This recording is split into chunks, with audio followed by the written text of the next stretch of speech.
What's good, everybody? It's your boy, O'Shea Duke Jackson, back at it again with another episode of the Celebrity Junk. Now, guys, today I want to talk about this particular story that I received from a brother who shall remain nameless. He hit your boy up on the inbox and said, brother, you got to really cover this story. And so that is exactly what I did. All right. What I did. The story is about a black man who is living in the UK, who was racially abused by his white wife. Now, this is interesting because a lot of black men, are in interracial relationships. I don't have a problem with that. Sometimes they're better for brothers, according to them. But in this case, it's worse. All right. And the brother who wrote this article anonymously was a cruise ship singer. Okay. Now, of course, that is, if you tell somebody you sing on a cruise ship, nobody would take that serious. All right. And what does that mean? That doesn't mean anything. It's a bad job. But if you're a cruise ship singer, what it shows some people that you're not, financially stable. You're a person at the bottom of the barrel, typically. And any woman of any race pretty much would not have a lot of respect for that kind of job. All right. Whether you black, whether you white. And if I'm a cruise ship singer, I'm trying to get a record deal. I'm trying to move up in the industry. I don't have time to be trying to get into no relationships. But not this brother. Racy, who is the white woman he's referring to, came up to him after he was woo, woo, woo, singing, right? And then it was love at first sight. It was white, it was right. The brother was hooked. And on the last night of the 14-day cruise she was on, they exchanged numbers, they kept in contact. And whenever he would have some time in the UK during the cruise ship, she would drive hours upon hours to meet him and go on dates. Give me some dating music. Because he said this: when we weren't together, we'd talk every day through texts and phone calls. I was crazy about her. Everything about our relationship seemed perfect. And after a few months of this, we made it official. Despite my being black and her white, I had never felt so loved and comfortable with someone. But come on, sad music. Let's change it up. It was Racy who first suggested that I moved in with her. Our long distance relationship was proving difficult, and she felt this was the only way we're going to last. I moved to an unfamiliar place for a partner once before, and it didn't work out, so I was apprehensive. Stop right there.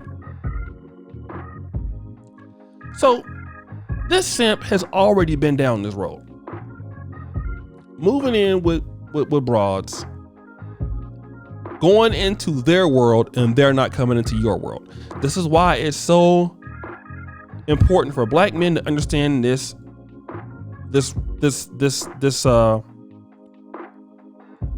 song here, I'm gonna say, right? Okay, this melody. Before you get a spouse, get a house. So there will be no hassle in your castle. Right? Before you get a spouse, get a house. Don't move in with them. But you get your own house, so if there's any problem, you can put her ass out. I believe in kicking folk out my house, like Martin used to do on the show. But see, the problem was he's a simp, and he's at the bottom of the economic totem pole, so he's always moving, trying to find love, not focused on his career, not focusing on bettering himself. So he moves in with this white lady. But here's the hard part. Drum roll, please. She's a white single mother. So you go in, to move in with her and her white son. So you're now a stepfather as a broke black man to a white son. And the thing about it is her ex-husband is not happy about it. Which goes to show me is that, she had this white ex-husband. She gonna use you to get back at him, right? So he says this.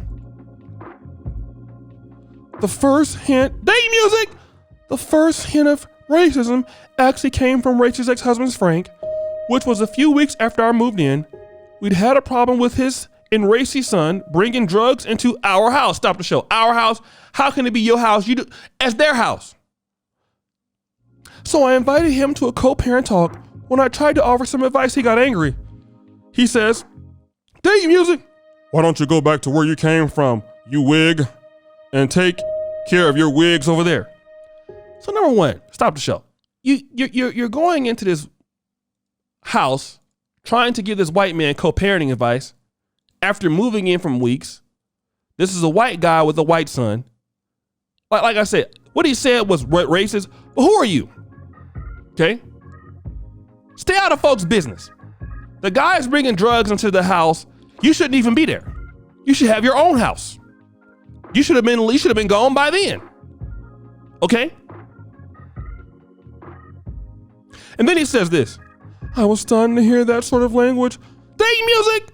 I was stunned to hear that sort of language, but that quickly turned to anger and was made worse by the fact Racy said nothing. I confronted them both, but Frank denied having said it, and Racy defended him as the father of their son.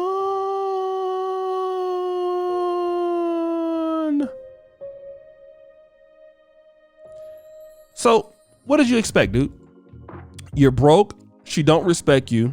You probably attractive to her. You know what I'm saying? You probably, somebody she thinks look good in bed, but she don't have no respect for you, dude. Okay, get over it. She don't respect you because you are a bum. Bums don't get no damn respect. Of course she don't respect you, dude. I mean, don't that make sense? She don't have any respect for you. None. Okay? You don't make no money. You're not bringing no money in. You're an embarrassment. The boy don't like you. He want his daddy back, and you're there. What did you expect? Well, as an idiot, he still stays in a relationship. Okay? Dating music! After 4 years of being together and 1 year of marriage, racism reared its ugly head again. Yet again, we caught Racy's son George with a considerable amount of legal drugs in his business in the house. I took them away and sternly told him I wouldn't tolerate having drugs on our property. He shouted at me, I will do what I want, N-word, this is my house. Things then escalated with him calling me even more racist names before texting Racy. You can do better than this, N-word. I felt like George had always resented me for moving into his family home with his mother, so he lashed out in this way. I felt incredibly low. I had received the odd racist abuse while working on a cruise ship, but nothing as blatant as this. Stop the show, bro. 4 years you've been dealing with racist Racy, her drug using white son, and her racist ex-husband. And you don't want to leave? Why? Why don't you want to leave? Should have been gone. Should have been out. But you don't, but you're not out. Because you are a bum. That's what it is. You're a bum. You are a bum. That's why you have all these problems.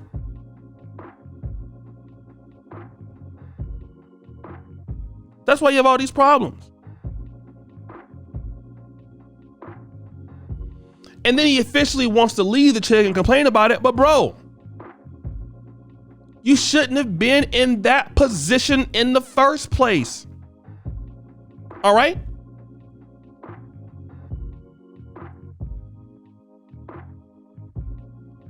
I just don't get it.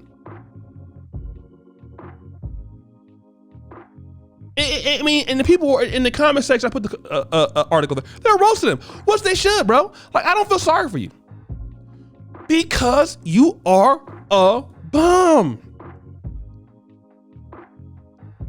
And any of you guys, let me just tell you this. Any of you guys that have this problem, you're also a bum. All right? You're also a bum. If you were much more successful, you wouldn't have this problem. End of story. Now you want the liberal left to feel bad for you. No, you're not getting it from me. So guys, what do you think about this story? It's your boy, O'Shea Duke Jackson, back at it again with another episode of The Celebrity Junk. I really appreciate you for all that you do. Subscribe, hit the bell. It's your boy, O'Shea Duke Jackson, back at it again with another episode of The Celebrity Junk. Subscribe, hit the bell. And as you know, the buffoonery remains at an all-time high. I'm out.